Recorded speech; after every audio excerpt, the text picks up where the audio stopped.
Good day everyone. Good day everyone. Today po is tuturuan ko kayo ngayon kung paano magayos ng printer na Brother. Ito po ay 4-in-1 na printer. So, pwede po ito mag-print, Xerox, scan, saka fax po. No? So meron din pong Wi-Fi itong printer natin which is yung DCP T700W. Ang may issue po itong printer na to. Ang issue po nito ay yung printout niya. Dahil sa katagalang ginagamit or may taon na tong printer na to at matagal siyang hindi nagamit. So ito yung papakita ko sa inyo. Ito yung original na print ng Brother na printer. So kompleto yung kulay niya. May black, may cyan, may magenta, at saka may yellow. So sa printout naman ng printer natin ngayon, ito na yung itsura ng print niya. So merong black, yung cyan natin naging violet na. Same din sa magenta, halos naging almost pink or purple din. Tapos yung yellow, ayan, medyo may line na siya ng black. Ibig sabihin, para naghalo na yung ink niya. So, ang gagawin natin, i-drain natin lahat ng inks na nandito sa ating ink tank. Bukod doon, check natin yung ink tank, baka natanggal na yung plastic cover sa likod, kaya naghalo or nagmix na yung mga kulay niya. Kaya nagkaroon ng black, nahaluan ng black yung cyan natin sa magenta. So, i-check natin, tuturo ko kayo kung paano mag-backlash din ng printer, saka mag-backlash ng ink tank. So, anong gagawin natin, tanggalin natin lahat ng inks. Ha? Let's go! Dito naman po, gagamit lang po kayo ng syringe. Mga 10cc lang po. Tapos alam niyo yung mga hose ng mga pinaglumaang printer, yung sa mga nakakabit sa printhead. Yan po yung nakakabit sa dulo niyan. Hihigupin nyo lang po hanggang maubos yung laman. Tapon nyo na po kasi nagmix na po yung color ng cyan sa magenta. So, dinidrain na lang natin siya. Tanggalin muna natin. Ayan, sundan nyo lang po yung ginagawa po natin para makuha nyo po yung proper na paglinis din ng ink tank. Tsaka ma-troubleshoot nyo din kung bakit nga ba nagmix yung kulay niyan. Pwede kasing nagkamali ng lagay ng ink o kaya naman talagang nasira yung plastic dun sa may likod ng ink tank. Ngayon naman, tuturo ko po kayo ngayon paano mag-disassemble ng DCP T700W na printer na Brother. So, una nyo pong gagawin, taas nyo lang po ito. Taas nyo po itong takip at scanner. Tapos, ito, i-twist nyo lang po. Twist nyo lang, pakaliwa. Ayan, tatanggal nyo na po siya. Tapos, kung una natin tatanggalin is, ito po. Ito, ayan, open nyo lang po. Ayan. Sandal natin. Yan. So, una yung tatanggalin is itong part na to. Para matanggal nyo to, sungkitin nyo lang to. Itong part na to, ito. May butas. Sungkitin, pataas. Yan. Tapos matatanggal nyo na po siya. Ito yung may mga part na yan, may mga lock. Tatanggalin nyo lang po yan. Wala pong screw po yan. Tataas nyo lang. Hatak lang. Dandahan lang kasi baka mabalik.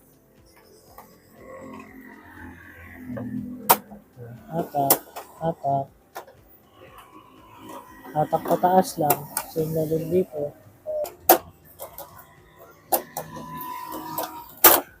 Hatak yan. So, ito yung una yung tatanggalin. Yung cover na to.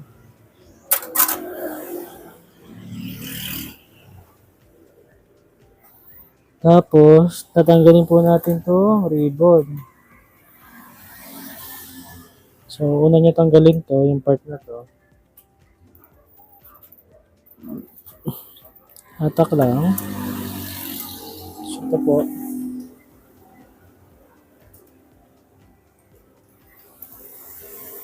So, pindutin nyo lang po, pahila. Pag natanggal nyo na yung ribbon,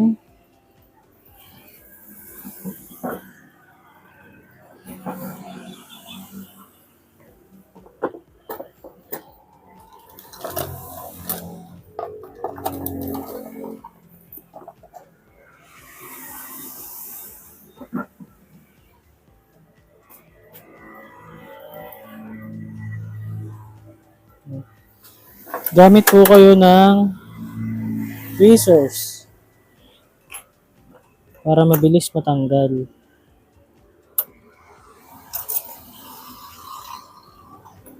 Ayan.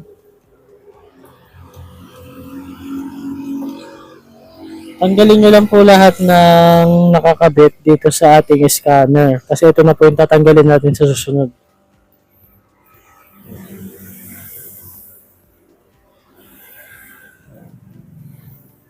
Yung scanner na po yung tatanggalin natin.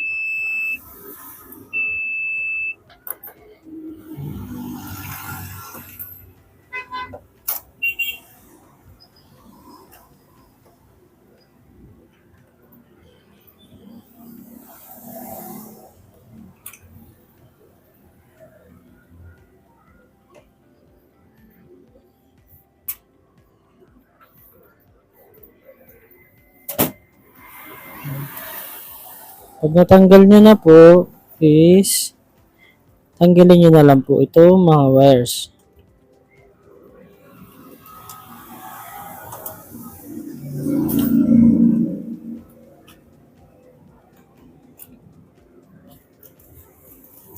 Ayan. So, ito na lahat ng wire ng scanner natin, saka itong ribbon. So, para matanggal itong scanner, ayan, open nyo lang, tapos hatakan nyo lang po. Push, pag ganun. Kapag nyo, tanggal na siya agad. Ito po yung lock na. Ayan. Ito yung lock ng ating scanner. Kaya tinutulak lang siya.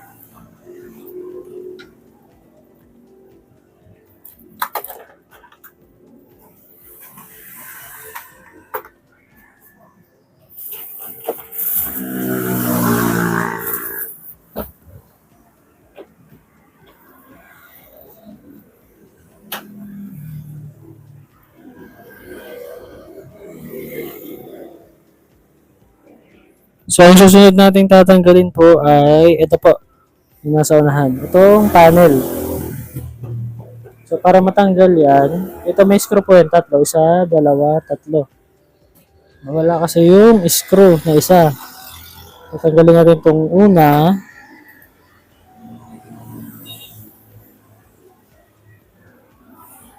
Ito yung pangalawa dito. Pangatlo, ito po.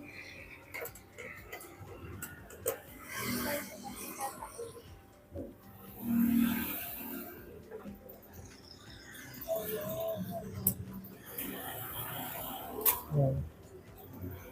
Tapos, para matanggal to, yung panel, hahatakan nyo lang po. Tapos may pipindutin kayo dito sa ilalim banda, which is ito po. Kita ba sa camera? So, nandito po siya sa ilalim. Ito po. Ito. Siya, saka dito. May pupush lang po kayo para matanggal.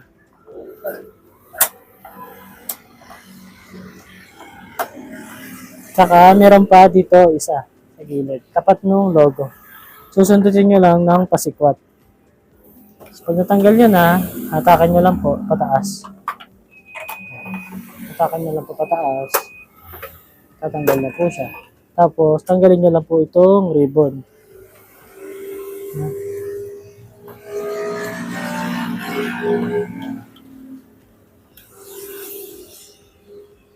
Ayan. Tatanggalin nyo lang po itong ribbon niya dito.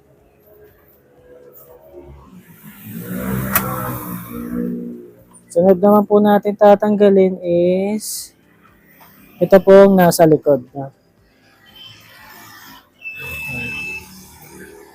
likod natin. Ito po. Tatanggalin natin to.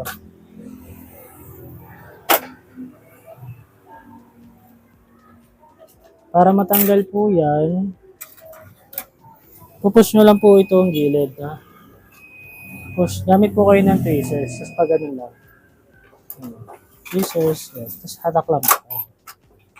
Ito po yun, pinindot natin. Yan. Para matanggal siya.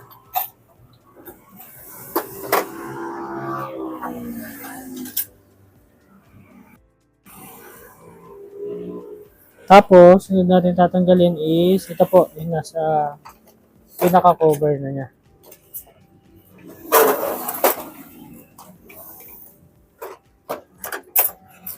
Ito po yung pinaka-cover. Lapit natin. So, para matanggal nyo siya, meron siyang screw, isa, dalawa, isa dito, dalawa, tapos sa dito. Isa po dito, isa rin po dito, at isa rin po dito po. Bali, 4 po siya. Tanggalin natin.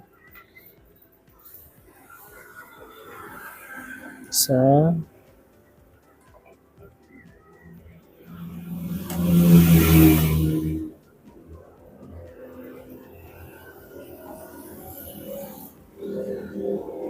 dalawa,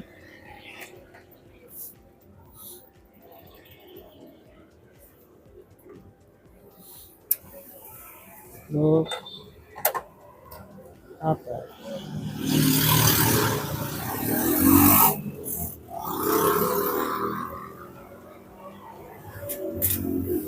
Pag natanggal nyo na po yung 4 na screw, is pwede na po natin tanggalin itong part na to. Hahatakan nyo lang po siya pataas.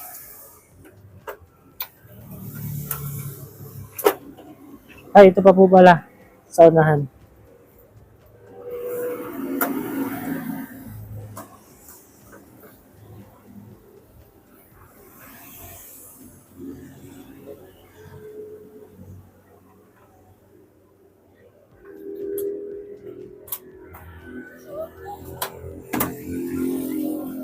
Kapag natanggal nyo na yung 5 screw, hatak lang pataas. Ayan. Matatanggal nyo na po siya ng mabilis.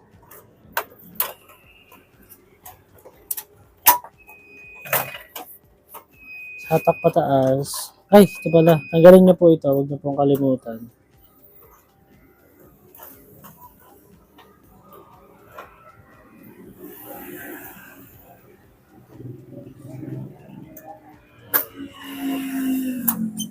Ayan.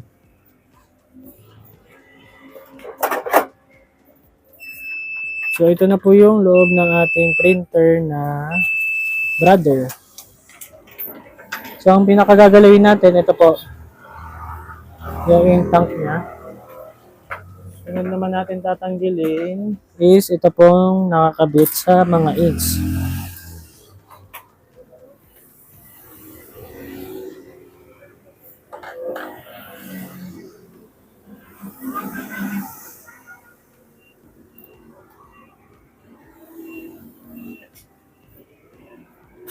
So ngayon, papakita ko sa inyo kung ano yung pwedeng possible na sira ng printer natin. So kung napapansin nyo, may plastic dito sa likod. Ito yung tinuturo ko. Pwedeng sa katagalan, nabutas na po itong mga plastic na to. Kaya yung color is naghalo-halo po siya dito. Ito yung cause ng pagkakahalo-halo ng kulay. Oh. So ito yung isa sa gagawin natin. Check natin kung naghalo-halo dahil siya dito. Or kamali naman ng lagay ng ink dito sa ating ink tank. Pwedeng yung black na ilagay dito or dito. Kaya nagkahalo-halo.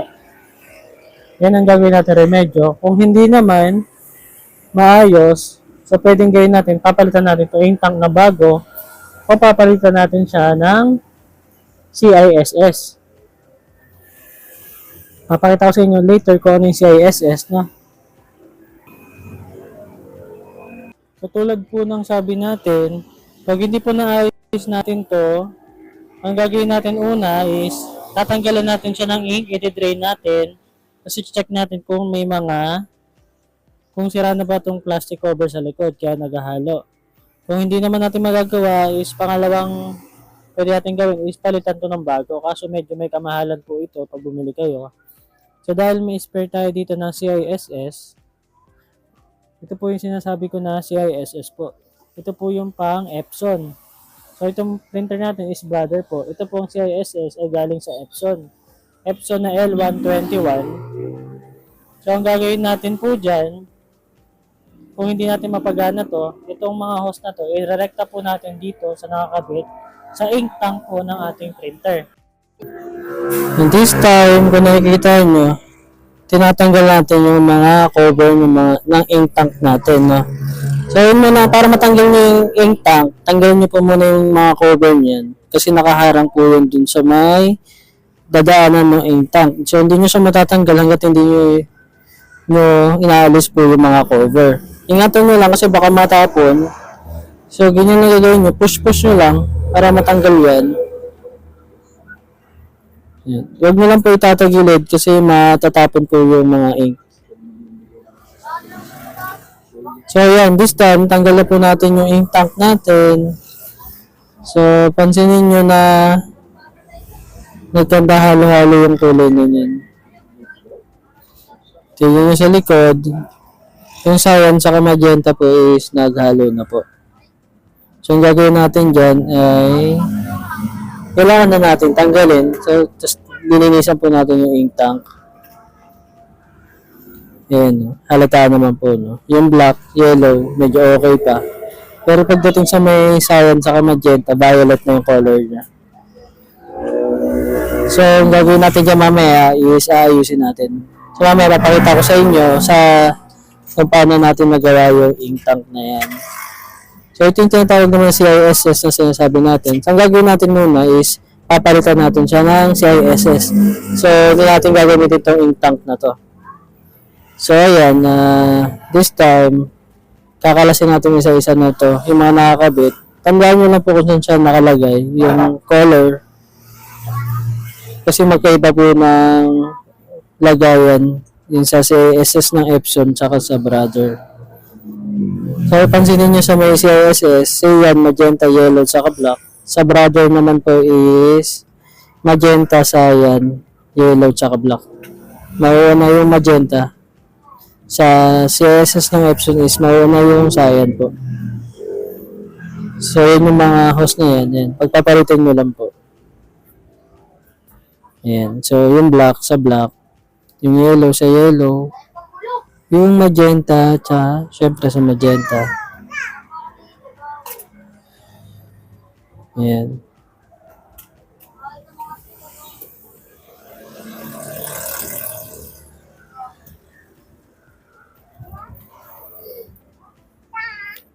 Make sure nyo lang na hindi magkakapalit kasi lalo masisira po yung printer nyo.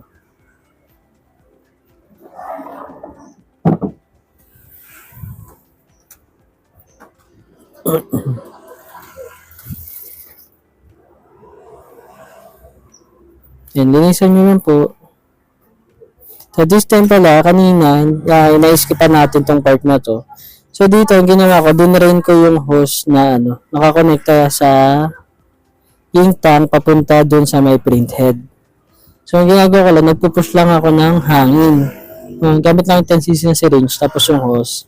Kabit nyo lang. Tapos, tinatanggal ko siya para maglagay lang ng air dun sa may syringe po natin. Tapos, ipupush nyo lang para ma-drain lang yung mga natitirang ink dun sa loob ng hose. Yan, tulad po ng ginagawa ko, sundan nyo lang po para hindi kayo malito.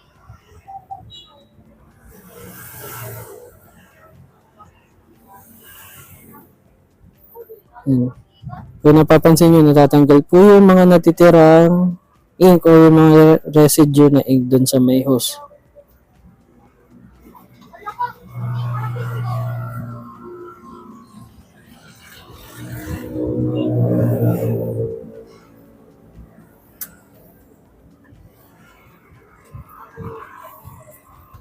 Di ba sila yung Kuya? Ano kasi yung tubig, ma? Wait lang.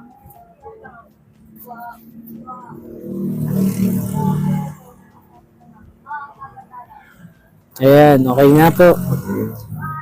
Natapos na natin i-drain yung yung residue na inks dun sa may line natin.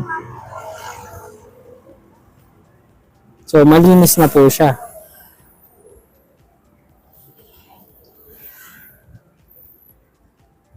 So, this time naman, kanina nalinis natin yung mga line, di ba? So, this time, ang gagawin natin, isa-suction natin yung ink naman. Papasok dun sa ating print head. Para naman, pure na yung lalabas na ink is yung mga bagong ink na po. Kasi hindi nyo siya makukuha ng head cleaning kapag kinabit nyo siya ng walang laman. So, head cleaning, baka may hirapan yung printer. Kaya, ang gawin natin, isa-suction natin. Gawin yung black, no? Suction natin yung mga inks na bago. Para at least hindi na mahirapan yung printer na humigop ng ink papapunta dun sa print head natin since bagong lagay lahat ng ink natin.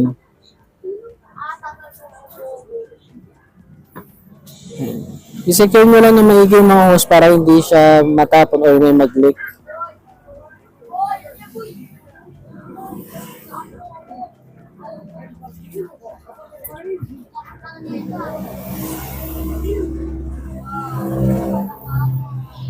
Ayan, medyo matigas kasing tanggalin yung mga hose na nakakabit dun sa may ano niya. At this time, ito, okay na. So, lagay natin yung mga inks natin na bago rin. Ipunuin na natin. Sagad na natin kung ano yung meron tayo. Kasi kanina testing lang, naglagay lang tayo ng konti. So, this time, lagay nyo na po yung mga ink na meron kayo, no? Para matest print na po natin. Tingnan natin kung successful yung ating paglilinis ng ink tank or pagpapalit ng CISS kasi sira na yung ink tank natin. So, yun yung magenta. Tapos yung cyan natin.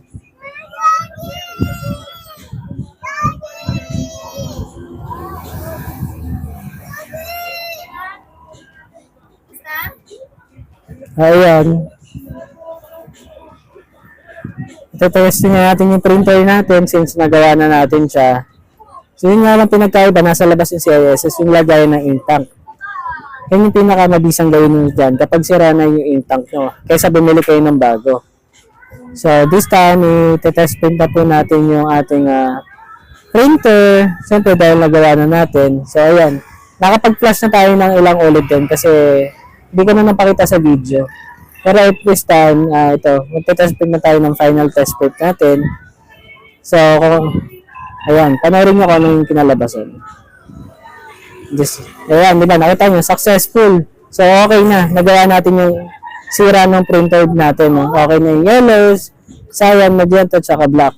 So, pa-subscribe po at saka pa-share po ng ating video po. Salamat po for watching.